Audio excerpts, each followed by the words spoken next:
we would like to see is about 400 rental units of affordable housing with a range of different income levels. That was St. Augustine Assistant Manager David Burcham at Monday's commission meeting. He gave an update on the 82-acre affordable housing development planned for 450 North Holmes Boulevard. Amy Cherry has more on our lead story. This site was identified as the preferred site for the development last March. A comprehensive land survey was done in August, and now the sewer needs to be connected. We are asking the legislature this year for an appropriation of $2.3 million to pay for that sewer force main extension and a lift station and some gravity sewer infrastructure to serve this development. The public is encouraged to give their input on the master plans. On March 18th, that's a Saturday morning, at 9 o'clock in the morning from 9 to noon, we're going to open up the site to the public and walk the site. We'll be out there with some surveys and bottles of water, and if you'd like to come out and take a walk around, you can, ask questions. And then the following Monday, which is March 20th, from 1 o'clock until 5 o'clock, in this room, we'll have a charrette. A charrette is an interactive design workshop. The city is also looking for input regarding financing options. We're interested in knowing whether you would like this to be rental housing or owner-occupied or a mixture of those two, and the ratio of different income levels that make this a viable community. If we have a certain percentage of market rate apartments, the rent from those market rate apartments could subsidize the rent that we do not capture for the low and very low income folks that would be renting at a much lower rate. With St. Augustine's Local Morning News, I'm Amy Cherry. This local news is a service of your hometown Toyota dealer, Beaver Toyota US 1 St. Augustine, here to wow you.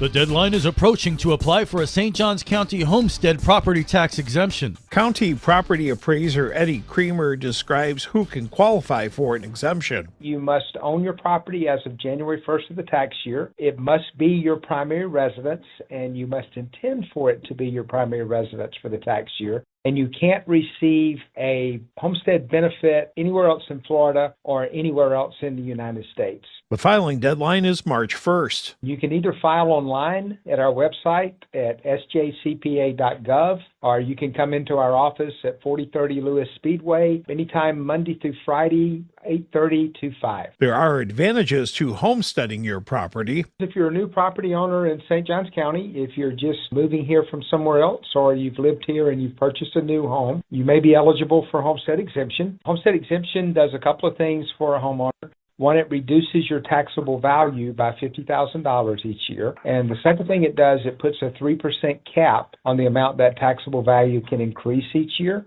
For St. Augustine's Local Morning News, I'm Rich Petchke.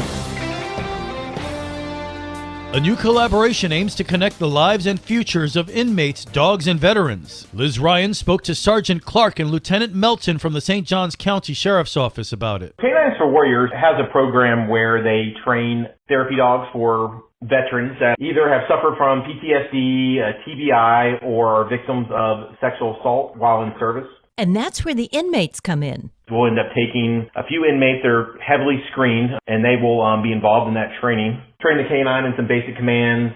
But first, the trainers have to be trained. Deputy Welty has chosen to run this program. He will be able to hand select certain inmates who fit a criteria to train dogs.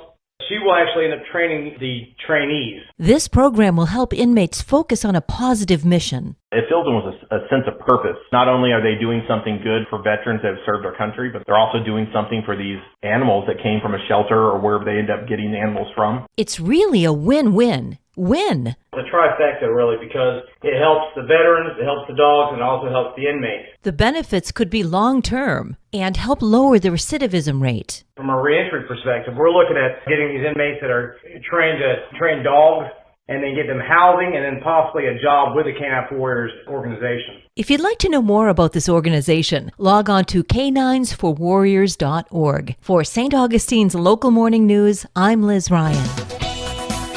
And now you're up to date with St. Augustine's Local Morning News. I'm Rich Carroll.